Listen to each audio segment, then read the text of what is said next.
Então vamos lá. A segunda resposta. Nós estamos na lição 64 do estudo dos livros profetas menores.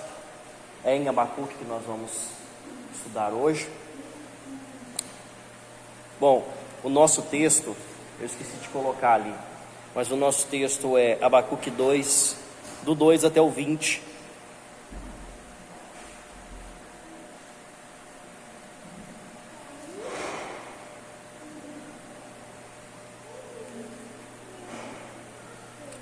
Amém? Vamos lá?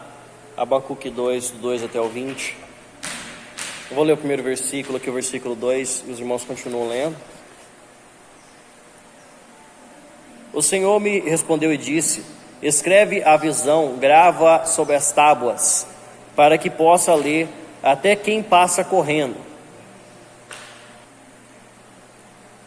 Bom, então esse texto aqui, nós vemos a segunda resposta de Deus a Abacuque. A primeira resposta de Deus, a primeira pergunta de Abacuque foi: por que Deus permitia que toda aquela injustiça acontecesse no povo de Israel, de Judá, né? Porque a opressão da classe nobre sobre a classe inferior, né? A classe baixa. A primeira resposta de Deus foi que ele enviaria os babilônios, os caldeus, para poder invadir eles, tirar eles da terra deles e levar em cativo. A segunda resposta, o problema que apresenta Abacuque para Deus é por que Deus estava enviando uma nação ímpia para poder julgar um povo que era mais justo do que eles. E a resposta de Deus que nós vimos vai ser hoje agora, que é a resposta quanto a essa pergunta. Primeiro, ele fala aqui no versículo número 2 assim: o Senhor me respondeu e disse: escreve a visão, grava sobre as tábuas, para que possa ler até quem passa correndo. Então, isso aqui que quer dizer? Abacuque foi instruído a escrever a resposta de Deus em tábuas ou placas, para que ela pudesse ser lida até por quem passa correndo, né? Talvez até literalmente, de fato, passasse uma pessoa correndo na frente daquele lugar que ele tinha escrito aquela profecia, e as pessoas mesmo correndo conseguem ler, porque são letras grandes, é visível, né? Ou, no entanto, pode significar escreve-a claramente, para que qualquer pessoa que corra aos olhos possa lê-la facilmente, não com palavras difíceis, mas bem claro aquilo que Deus estava querendo fazer, né, com o povo, que estava querendo, não, que ele ia fazer de fato com o povo de Judá, né, aquela sentença a respeito de Judá. Então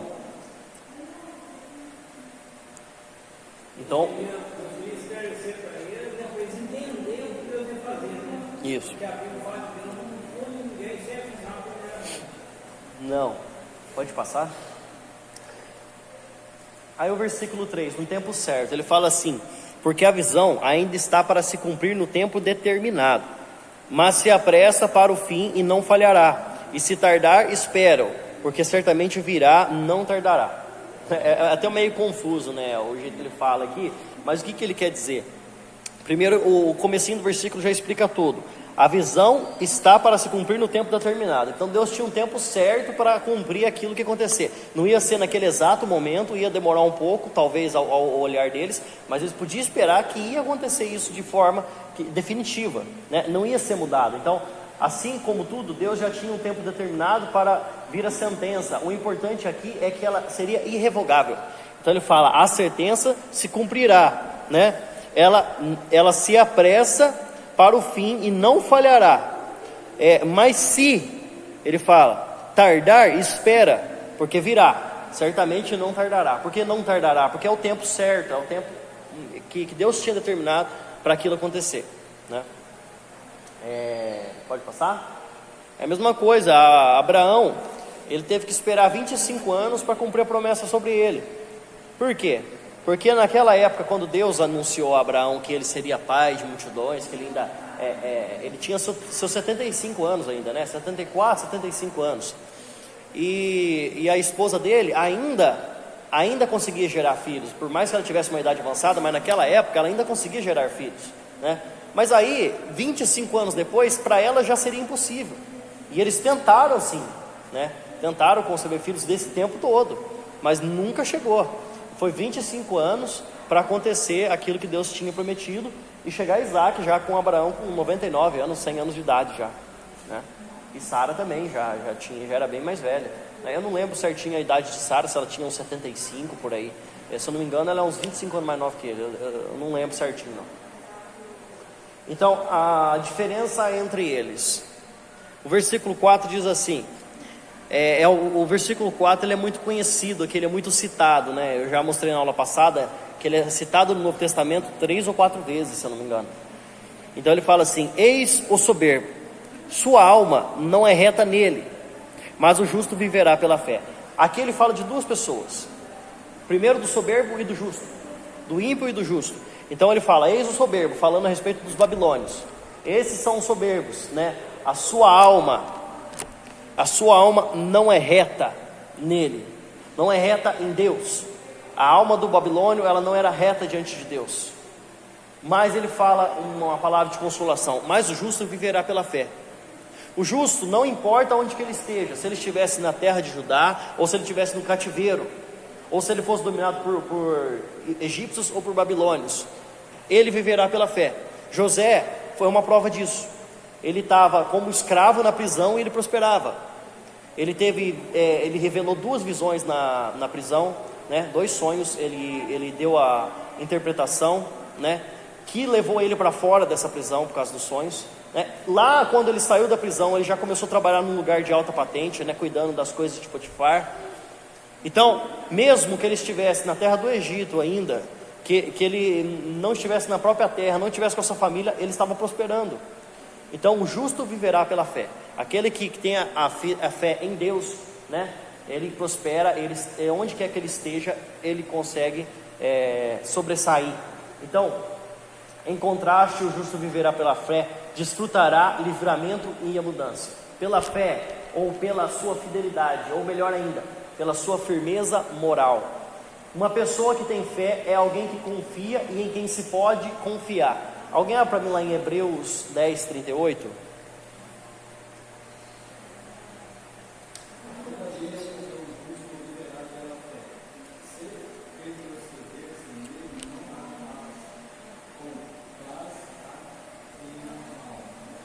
Exato. Então Deus tem alegria na alma do justo, ele vive pela fé. Então esse aí é um outro texto que fala esse mesmo versículo aí no Novo Testamento, né, pelo escritor de Hebreus. Pode passar. Versículo 5 diz assim: assim como o vinho é enganoso, tão pouco permanece o arrogante, cuja a gananciosa boca se escarancara como o sepulcro, e é como a morte que não se farta. Ele ajunta para si todas as nações e congrega todos os povos. E ainda falando dos babilônios, né? Os babilônios, eles eram inimigos naquela época insaciáveis, né? Como eu tinha falado, os caldeus tinham dominado a Babilônia naquela época, e eles eram pessoas que estavam conquistando tudo ao redor, né? Nós tínhamos falado no livro anterior, né, sobre a Assíria. E naquela época, a Assíria era o opressor, né? Deus trouxe a sentença contra Nínive através de Obadias, né? Nós estudamos. Foi Obadias? Naum, né? Naum. Deus trouxe a sentença contra a Síria através da Babilônia. E nessa época também, Deus trouxe a Babilônia contra Israel, contra Judá, né? Então Deus julgou a Assíria. Ele julgou a Síria pela Babilônia, porque a Síria estava oprimindo Judá, estava oprimindo Israel. E agora ele julga Judá com a mesma Babilônia. Então eles tinham dominado grande parte ali do Oriente Médio, né? E esse povo eram insaciáveis. Eles eram arrogantes, como nós vemos no versículo 4. O povo acrescenta, o profeta acrescenta que eles se embebedam com vinho e são insaciáveis como o inferno, o sepulcro, o Sheol aqui, e a morte, porque ele fala assim: cuja a gananciosa boca se escancara como o sepulcro e é como a morte. Então o sepulcro, que a tradução para sepulcro é Sheol, é inferno. Então ele é insaciável, sempre quer mais, nunca está farto, sempre quer mais pessoas, sempre quer mais gente. Por quê? Porque eles levavam cativos os seus inimigos, né? Então aqui mesmo no versículo 5 ele fala: não se farta, ele ajunta para si todas as nações e congrega todos os povos. Ele não só fazia como o Egito fazia na época, que ele dominava, mas a pessoa ficava lá como um país colônia, que ele dominava aquele país na terra deles. Eles levavam para si. Eles invadiam a terra, dominavam a terra daquelas pessoas e levavam as pessoas como escravos. Mantinham lá na Babilônia. É isso que eles estavam fazendo, e eles estavam crescendo muito por causa disso. Pode passar? Do 6 ao 20, essa segunda parte do capítulo 2, ele vai falar de 5 ais. Esses ais são sentenças que são dirigidas tanto aos judeus quanto aos babilônios. Nós vamos ver aqui alguns que vão ser claramente destacados. Então, os ais. Todos estes, aqui no versículo 6 ele fala: não levantarão, pois, todos estes contra ele um provérbio, um dito zombador, e dirão. Então todos estes são as vítimas das injustiças descritas aqui do versículo 6 ao 20, nós vamos ver. Os ais, eles são dirigidos a 5 classes diferentes de pessoas perversas. Então pode passar. A primeira classe aqui são os agiotas gananciosos. Vamos lá, quem não leu ainda, abre aí Amós 8:6 e o outro abre Amós 2:8.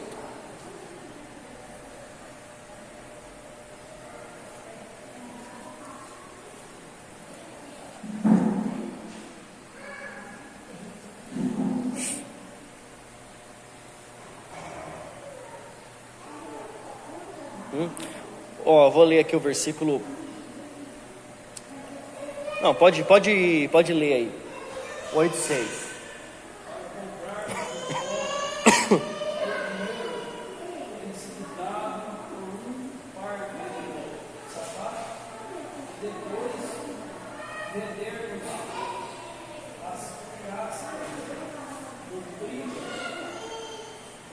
E o 2:8.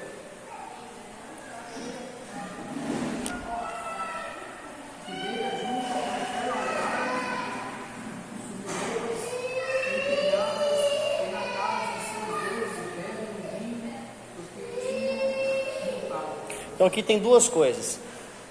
É um credor, né? Primeiro ali que o versículo que ele leu, o 8:6. Lá em Amós, ele fala muito sobre essa injustiça que Abacuque está falando, né? A opressão da classe nobre sobre a classe baixa. Ali ele fala de um comerciante que a pessoa está devendo tanto para ele no comércio, que ele fala: nós vamos comprar o pobre por um par de sandálias. Então o preço que ele pagava numa sandália, né, que é um sapato muito comum naquela época, era um chinelo de dedo, né, ou seja, era uma coisa barata, ele ia comprar uma pessoa, porque ele estava devendo tanto para ele, que ele ia pegar aquela pessoa e trabalhar como escravo para pagar a dívida. E a intenção deles era fazer isso, era fazer a pessoa se endividar tanto, pegar tanto dinheiro com ele, dever tanto no comércio dele, que eles não conseguiriam pagar. E dessa forma ele fala: não, o único jeito de você me pagar vai ser você trabalhando para mim. E a pessoa virava escravo dele. E uma coisa que Deus abolia era o povo dele fazer escravo dentro da própria nação, pegar um da própria nação e fazer escravo para eles. Tanto é que se houvesse algo assim, da pessoa não conseguir pagar uma dívida, ele trabalhava 6 anos, no 7º ele tinha que ser obrigatoriamente dispensado, porque Deus não permitia que fizesse escravo da própria nação, né? Judeu fazendo escravo judeu. O outro versículo que ele leu aqui é de uma pessoa que está devendo também com um agiota, e ele penhora a capa. Só que tinha um detalhe: a capa, quando ela era penhorada, ela não podia ficar com o credor de noite, porque de manhã é muito quente, mas chega à noite, cai muito a temperatura, né? Chegava a temperaturas negativas lá no deserto. E o que acontece? A pessoa às vezes passava um frio lascado lá, porque as casas com certeza não seguravam muita temperatura, né? Muitas pessoas dormiam no relento, né? Muita gente não tinha casa, e essas pessoas estavam devendo tanto que ele penhorava a própria roupa, penhorava a capa, e aí o credor, em vez de devolver à noite para a pessoa dormir pelo menos mais quente, nem à noite não devolvia a capa, ficava com a capa penhorada. É o que ele fala aí: deita as suas vestes penhoradas sobre qualquer altar, deixa lá jogado de qualquer jeito. No tempo deles eles bebem seu vinho, ou seja, dentro da casa deles eles bebem seu vinho para seus ídolos, estão lá saciados, e a pessoa passando frio à noite, porque está devendo muito para o agiota. Aqui no versículo 6 ao 8 de Abacuque ele fala assim: não levantarão, pois, todos aqui eu já li, ai daquele que acumula o que não é seu, até quando? e daquele que a si mesmo se carrega de penhores. Viu aqui, onde ele fala? Acumula o que não é seu e carrega a si mesmo de penhores. Não se levantarão de repente os seus credores? E não despertarão os que hão de te abalar? Tu lhe servirás de despojo, visto como despojaste a muitas nações, todos os mais povos te despojarão a ti, por causa do sangue dos homens e da violência contra a terra, contra a cidade e contra todos os seus moradores. Então, tinha muitos credores lá dentro, eles estavam acabando com a classe baixa, acabando com as pessoas, mas eles também receberiam a paga por isso. Vocês levantam como credores, levantarão também credores contra ti. Também levantarão pessoas que fazem assim como você fez com eles, farão a ti também, né? É o que ele fala: como despojaste muitas nações, todos os mais povos despojarão a ti. Pode passar?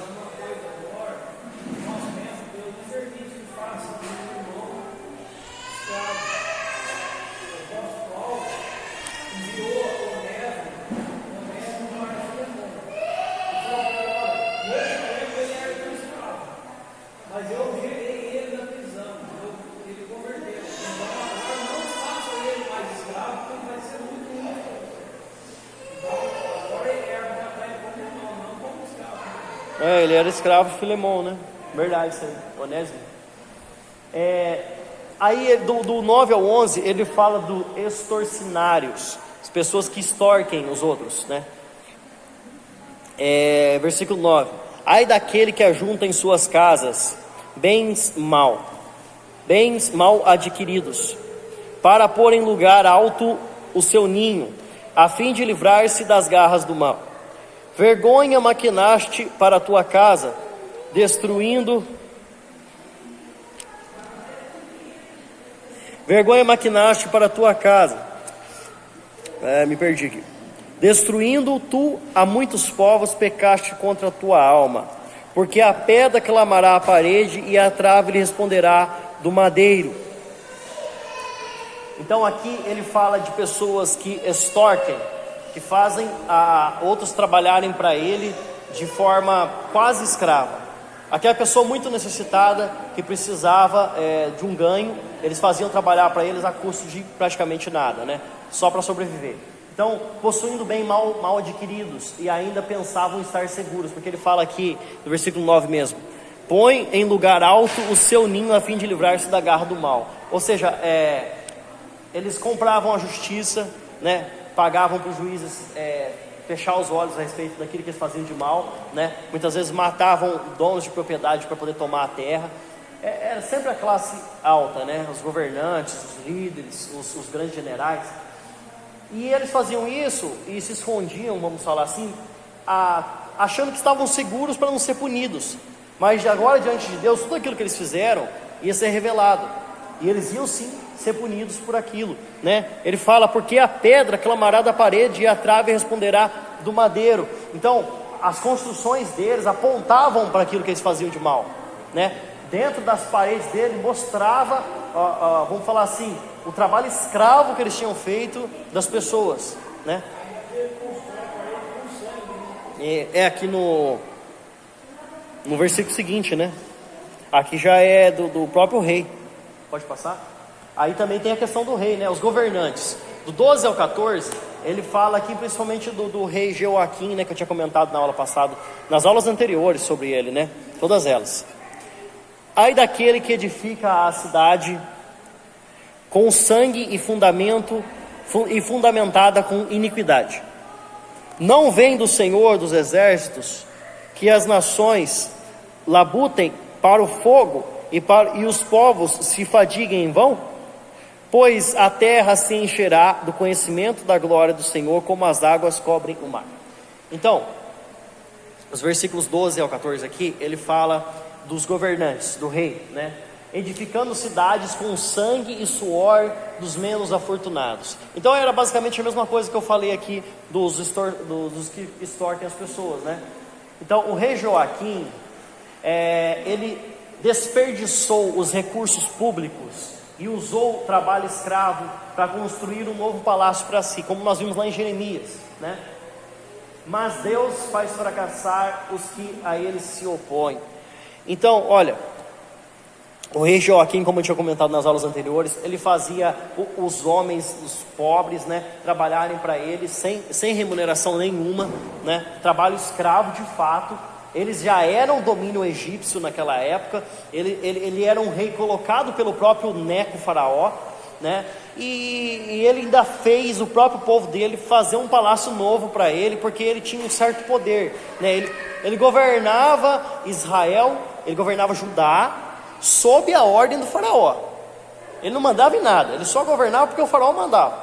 Então, ele ainda assim acabou com aquele povo. O povo já era escravo do Egito, pagava altos tributos para o Egito, só estava vivendo para comer naquela época, né? Não tinha posse nenhuma, era tudo do Egito. E ele ainda fez o povo trabalhar de graça para eles, né? Já não tinha que trabalhar para pagar os impostos para o Egito, e ainda fez trabalhar de graça para construir um palácio gigante para ele, com todos os recursos que eles tinham, acabando com os cofres públicos, vamos falar assim, né? Com o dinheiro público, para poder fazer ainda uma casa grande para ele. Nossa, não tem nada. Não, o Salomão foi totalmente diferente. O Salomão, ele foi uma pessoa tão abençoada por Deus, que Deus mandou povos estrangeiros para poder ir trabalhar para ele. Teve uns que...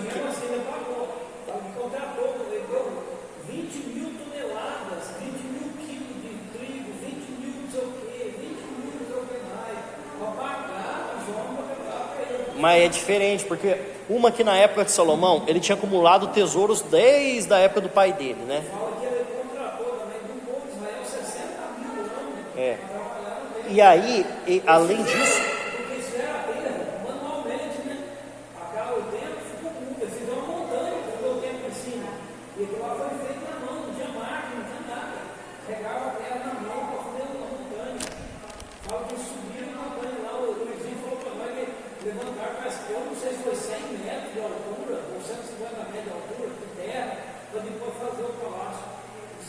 E com certeza é um fundamento muito bem feito, né?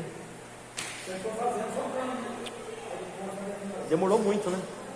Então, mas Deus faz fracassar os que a ele se opõem. Então esse faraó, esse rei Joaquim, ele ia pagar muito caro por causa disso, né? Pode passar.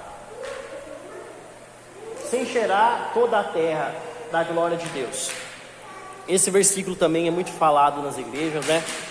Pois a terra se encherá do conhecimento da glória do Senhor, como as águas cobrem o mar. Por quê? Porque era tanta corrupção que estava acontecendo lá, era tanta coisa que precisava ser punida, que esse conhecimento aqui que ele fala é a profecia que Abacuque estava trazendo, né? Então vai se encher, todo mundo vai ficar sabendo, todo Israel, todo Judá vai ficar sabendo daquilo que Deus vai fazer. E Deus também logo ia julgar a Babilônia também. Não era só Judá que ia ser julgado. Pois a terra se encherá da glória do conhecimento de Deus, como as águas cobrem o mar. Assim como a terra ela está cheia de água do mar, né? Como o mar é a maior parte do planeta Terra, assim todo o conhecimento de Deus ia cobrir a terra, todo mundo ia ficar sabendo. Então essa profecia momentosa a se cumprir no reino milenar, ela aparece 5 vezes no Antigo Testamento. Vamos abrir lá, cada um vai abrir um versículo aí. Pode abrir lá, Naum 14, 21 ali? 21, 14, 21, Salmo 72, 19, Isaías 6, 3, Isaías 11, 9, e eu vou ler, esse versículo nós já lemos, né? Então não vou precisar ler. Não tem? Você tem no celular? Não? Ô Michele, abre, hein? Isaías 6, 3.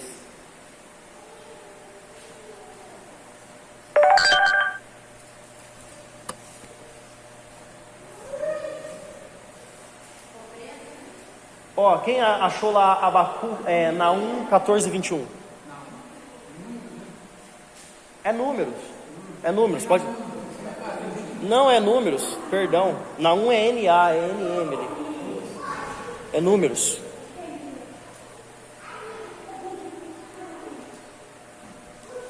Quarto livro da Bíblia.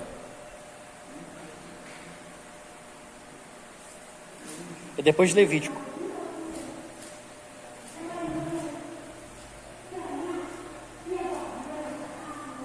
Pode ler. Porém, tão certamente como eu vivo, que agora o Senhor tirar pela terra. Salmo 72, 19. Bendito seja para sempre o seu nome, glorioso e insta toda a terra da sua glória. Amém e amém. Isaías 6, 3.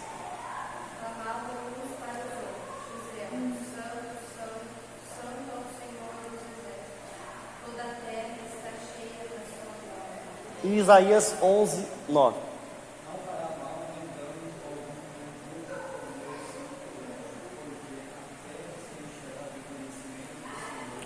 Olha, essa profecia é da mesma forma que ele escreveu aqui em Abacuque, ele também fala em Isaías 11, 9.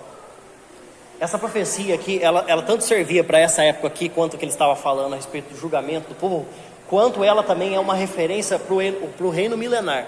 Você vê que várias vezes no Antigo Testamento ali, 5 vezes fala dessa mesma forma, porque na época do reino milenar, toda a terra vai se encher da glória do conhecimento de Deus. Todos vão saber, todos vão presenciar a glória de Deus na época do reino milenar, até os que estiverem para fora do muro, porque essa época do milênio vai ter a cidade de Deus estabelecida sobre a terra, e do lado de fora também vão ter pessoas que não são da porção de Israel, não são do povo da igreja, né, escolhida de Deus, que está dentro da Nova Jerusalém. Então toda a terra vai se encher da glória de Deus, sim, né, mesmo até os que estão do lado de fora.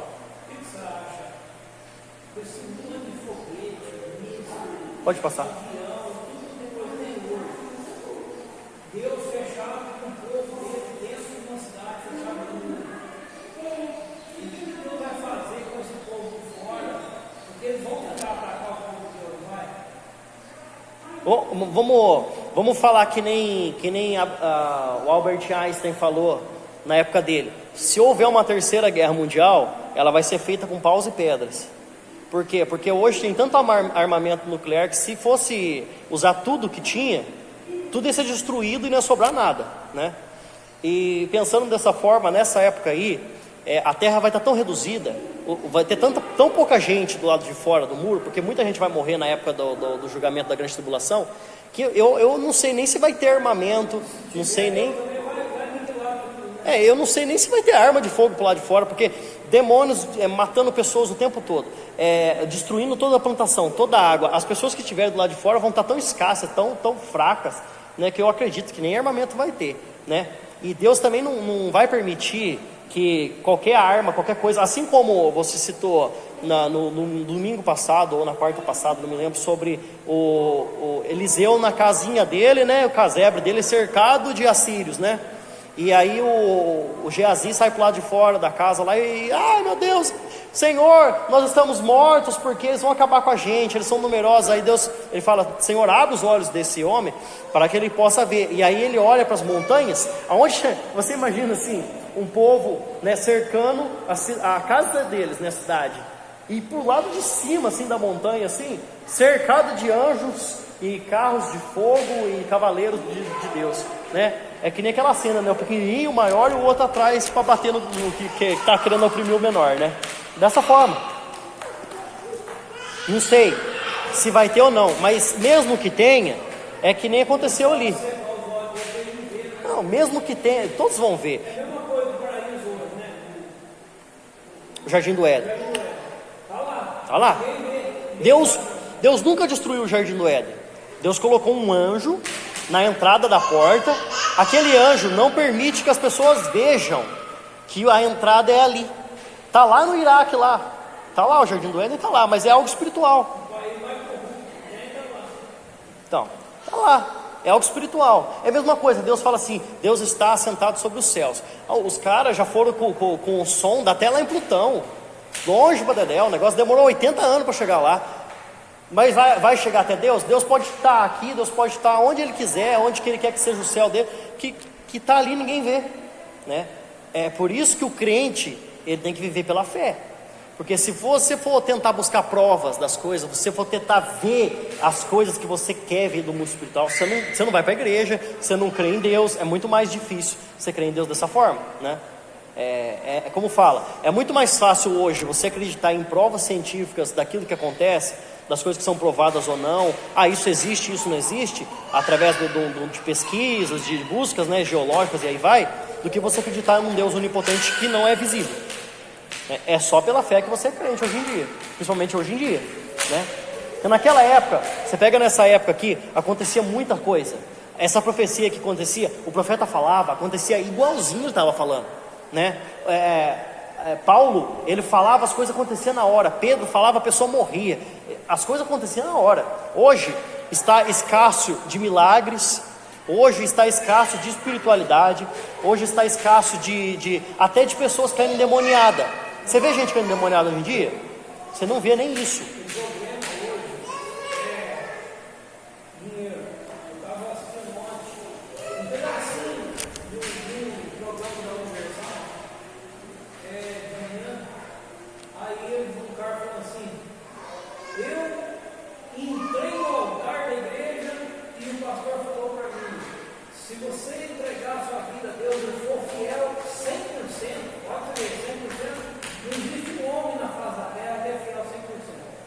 Mas eu me tornei fiel 100%, comecei na favela, no laboratório, fazendo prótese dentária, você viu, Dani? Fazendo prótese dentária, fazia uma com uma lixadeira e não sei o que mais. Hoje, aí eu comprei aparelho dentária, eu comprei não sei mais, hoje eu tenho 10 funcionários, eu exporto prótese para não sei quantos países, hoje eu tenho isso, eu comprei um sítio, vou fazer uma casa muito grande, piscina, não sei mais, enorme que é meu, tem empregado, tem não sei mais, tem não falou nada só. Hoje eu tenho Jesus como Senhor da minha vida. Não, o que você falou é o seguinte: a prosperidade financeira não tem nada a ver com prosperidade espiritual. Você ser rico nessa terra, você só acumula. Não falou nada da salvação. Aí tudo isso aí que ele tem acaba um dia, ele perece, morre e ele vai para o inferno.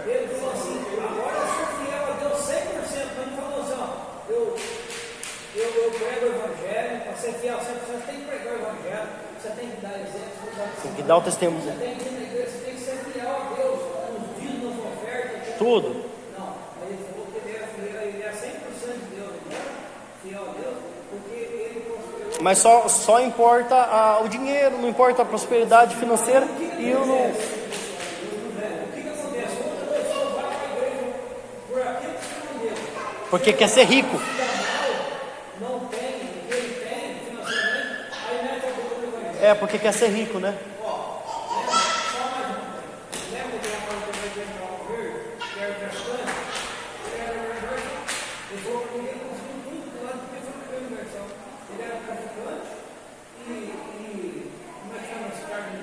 Agiota? Ele era agiota, ele emprestava dinheiro para a pessoa, ele emprestava 100 mil para receber 140 mil por mês. Ele emprestava 140 mil por mês. 40 mil de juros. Então, ele era agiota, ele era traficante, ele comprava tudo quanto ele tinha de carro novo, não pagava imposto, porque daí ele comprava e vendia muito mais caro que ele comprava para ganhar dinheiro. É tudo isso. Então, aqui no versículo 15, eu escrevi 25 ali, mas do 15 ao 17. Não. Agora ele está falando dos babilônios, olha. Ai daquele que dá de beber ao seu companheiro, misturando bebida ao seu furor. E que embebeda para lhe completar as vergonhas, para lhe contemplar as vergonhas. Será farto de opróbio, em vez de honra, bebe tu também, e exibe a tua circuncisão. Chegará a tua vez de tomares o cálice da mão direita do Senhor, e em ignomínia cairá sobre a sua glória. Até o 16 aqui no versículo 15, está uma tradução aqui muito arcaica, mas explicadinho fica assim: aquele que dá de beber ao próprio companheiro, misturando bebida ao seu furor, ou seja, aquilo que ele quer fazer com a pessoa. Por quê? Ele quer que a pessoa fique bêbada para ele contemplar as vergonhas, porque a pessoa fica bêbada, ela perde noção daquilo que ela faz. Aí eu tirava até a roupa na frente dos outros e ficava pelado, passando vergonha na frente de todo mundo. Por que eu falo ficar pelado na frente de todo mundo? Contemplar as vergonhas. Naquela época, se você andasse pelado, era uma vergonha absurda. Ninguém via ninguém pelado naquela época lá, né? E aqui, sobre a Noé. Versículo 16: será farto de opróbio, em vez de honra, bebe tu também e exibe a tua circuncisão. Aqui que eu falo porque que ele queria que a pessoa ficasse pelada na frente dos outros, porque ele fala incircuncisão aqui.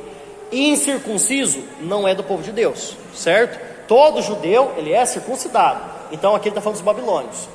Então ele fala assim, ó, esses babilônios fazem as pessoas passar vergonha, como uma pessoa que embebeda o outro, a ponto dele ficar pelado na frente dos outros. Não é literal isso aqui é como. Então ele pegava, como eu tinha falado dos assírios, eles faziam crueldades com quem eles dominavam. Os babilônios, eles não só dominavam as pessoas e levavam em cativeiro, mas eles humilhavam os seus cativos. Lembra que eu falei dos assírios? O que os assírios faziam? Os assírios empalavam as pessoas, eles arrebentavam com o corpo das pessoas, ele matava, deixava em praça pública. Era para a pessoa passar vergonha, né? Era para o povo que foi dominado ser humilhado. E os babilônios também eram assim, os caldeus eles eram assim, né? Eles eram pessoas cruéis. Então eles faziam as nações passarem vergonha, ser humilhadas quando eram derrotadas, assim como uma pessoa que embebeda do seu próprio amigo para ele passar vergonha em público, entendeu? Não que isso aqui estava acontecendo de fato, mas é como, assim como eles faziam, assim como. Ó, então ele fala: exibe também a tua incircuncisão, porque chegará a tua vez de tomar o cálice da mão do Senhor. Então, assim como você embebeda do seu amigo para ele passar vergonha em público, você faz o outro ser humilhado, você também vai beber do cálice de Deus. Você não dá o cálice para ele, então você vai também tomar esse cálice, só que vai ser da mão de Deus. Então Deus também ia julgar a Babilônia no futuro. Primeiro ele usaria ela para julgar Judá, depois ele julgaria a própria Babilônia pela crueldade que eles faziam também. Então ele fala: você vai beber do cálice da mão direita de Deus, e a ignomínia cairá sobre a tua glória. A ignomínia é a desonra, né? O furor com desonra vai cair sobre a glória da Babilônia, que estava tão poderosa na época, mas ia também ser derrotada. Então, pode passar aí, já falei tudo. O versículo 17: porque a violência contra o Líbano te cobrirá, e a destruição que fizeste dos animais ferozes te assombrará, por causa do sangue dos homens e da violência contra a terra, contra a cidade e contra todos os seus moradores. Pago da mesma forma. Alguém abre lá para mim Isaías 14, 7 e 8. A violência cometida contra o Líbano por vários governantes, ao fazer o que? Desmatamento. O Líbano, ele era muito conhecido pelos cedros bonitos que tinham lá, fortes, árvores frondosas. Tinha muitas plantas que só tinha no Líbano. Tinha coisa lá muito bonita que Deus tinha colocado, mas só lá. E eles desmataram para poder fazer casas para eles, desmataram, destruíram as florestas, assim como hoje, né? Cada lugar que nós vemos na própria cidade não tem mais vegetação, acabam com as árvores. Para quê? Para fazer vias públicas, para poder construir coisas para a própria prefeitura, para o próprio governo, né? Para poder fazer pista, para poder lotear, para fazer casa para vender, e aí vai, acaba com a vegetação. Então, da mesma forma, porque a violência contra o Líbano te cobrirá, e a destruição que fizeste dos animais ferozes te assombrará. Então, quando você desmata um lugar, você também acaba com os animais que moram lá, né? Você acaba com o meio ambiente deles, e eles não têm como viver. Então, ao cortar as suas extensas florestas e matar o seu gado, então tinham animais, né, do campo lá, que foram extintos naquela época por causa do desmatamento do Líbano. Seria repetida contra Judá. Esse aí é os próprios governantes de Judá que acabaram com o Líbano naquela época. Quem achou lá em Isaías 14, 7 e 8, pode ler.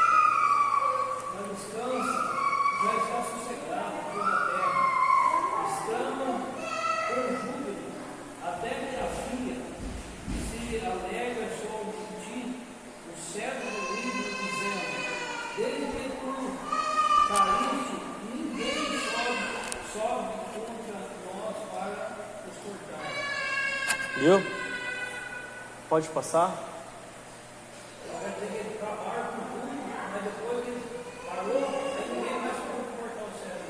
Não tinha, né? Idólatras, 18 ao 20.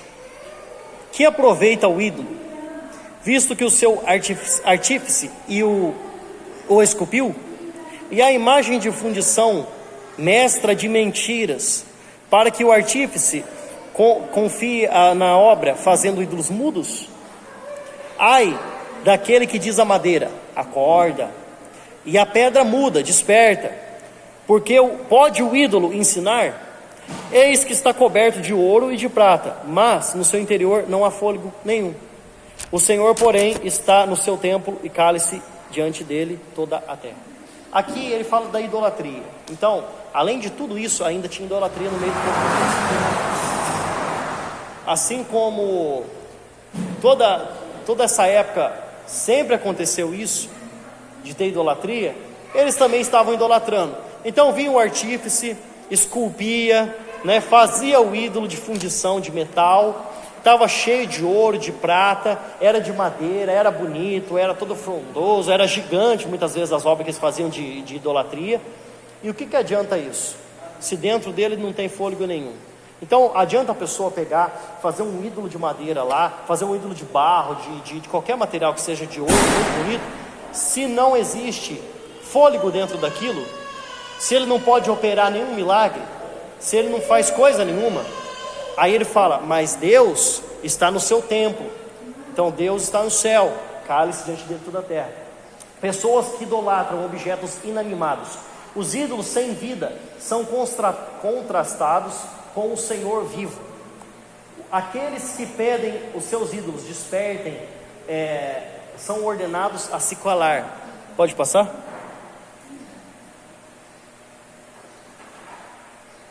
No seu santo templo. Aí no versículo 20 ele fala, Deus está no céu, acima de tudo, lugar inatingível. E aí ele fala, cale-se, uma ordem enérgica, como calem a boca, porque estavam lá idolatrando aquele que não tinha vida, e o Deus vivo eles não adoravam. Então cale-se diante dele toda a terra. É uma ordem enérgica, ou seja, a voz de Deus está acima das suas.